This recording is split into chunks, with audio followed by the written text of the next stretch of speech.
Hello guys, আসসালামু আলাইকুম। আজকে আপনাদেরকে একটা কোরিয়ান্ডার রাইসের রেসিপি দিব, যেটা আপনার স্ন্যাক্স অথবা ডিনার হিসাবে, লাঞ্চ হিসাবে খেতে পারবেন। খুব সহজেই তৈরি করতে পারবেন। তো দেখতে থাকুন আমরা কিভাবে তৈরি করি কোরিয়ান্ডার রাইস। তো রাইসটা তৈরি করার জন্য আমরা একটা পেস্ট তৈরি করব আগে। তো পেস্টে আমরা কি পেস্ট করব দেখাই। এখানে আছে ফ্রেশ কোকোনাট, মিন্ট লিফ, ধনিয়া পাতা, কারি পাতা, আর আছে গ্রিন চিলি। আপনারা যেরকম স্পাইস খান ওইভাবে দিবেন আর কি, যার যেরকম স্পাইস পছন্দ। তবে সর্বপ্রথম আমি দিচ্ছি ফ্রেশ কোকোনাটটা। এগুলি আমরা ব্লেন্ড করব মানে ক্রাশ করব, একবার পেস্ট করব না।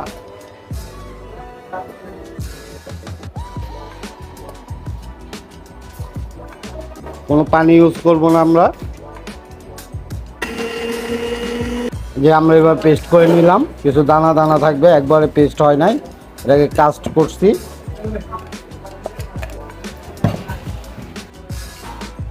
তো গাইস, আমরা কোরিয়ান্ডার রাইসের জন্য যে পেস্ট রেডি করছিলাম, এখন পেস্ট রেডি হয়ে গেছে। এখন আমরা রাইস দিব, রাইসটা বানাবো। তো এখানে আমি ঘি দিয়ে দিচ্ছি,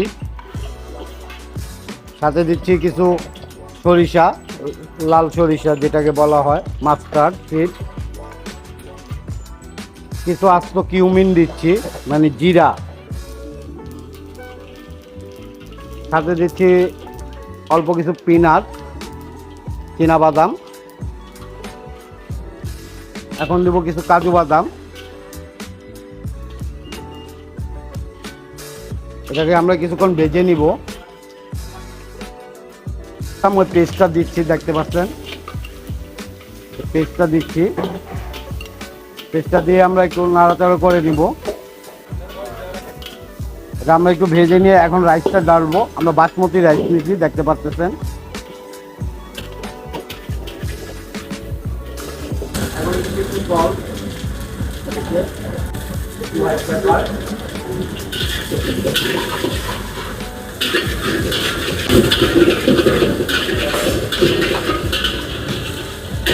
তো গাইস, হয়ে গেছে আমাদের কোরিয়ান্ডার রাইস।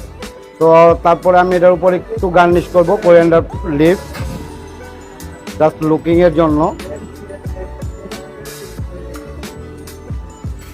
তো গাইস, আপনার বাসায় তৈরি করবেন, কেমন হয় জানাবেন, সাথে থাকবেন আমাদের। আসসালামু আলাইকুম, থ্যাংক ইউ।